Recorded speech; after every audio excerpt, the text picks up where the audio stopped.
Praise lord అండి. ప్రభు నామం పేరిట మీ అందరికీ కూడా వందనాలు. ఈరోజు దేవుని యొక్క వాక్యము సామెతలు 6వ అధ్యాయము 6వ వచనం.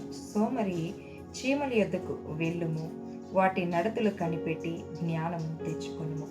ఈరోజు ఆధ్యాత్మికంగా మిమ్మల్ని బలపరచడానికి ఈ మాట ద్వారా మీతో మాట్లాడడానికి ఇష్టపడుతున్నాను. ఎందుకంటే ఈ దినాలలో సంఘములలో చాలామంది ఆధ్యాత్మికంగా సోమరితనంగా వారు వ్యక్తపరుస్తూ ఉంటారు. అంటే ప్రార్థన చేయడంలో సోమరితనంగా, అలాగే దేవుని యొక్క పరిచర్య చేసే విషయంలో సోమరితనాన్ని చూపిస్తారు.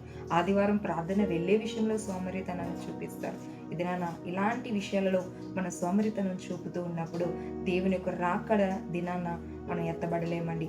చూడండి, చీమలకి ఎలాంటి అధికారులు లేకపోతే రాజులు లేకపోయినా కూడా వాటి పని చాలా చక్కగా అవి చేసుకుంటాయి. అదే రీతిగా ఈ దినాన మనల్ని సృజించిన సృష్టికర్త అయిన యేసయ్యకు ప్రతి దినము ఆయన యొక్క చిత్తాన్ని నెరవేర్చే పని మీద మనం దృష్టి పెట్టి చురుకుగా ఆయన యొక్క రాజ్యాన్ని కడదాం.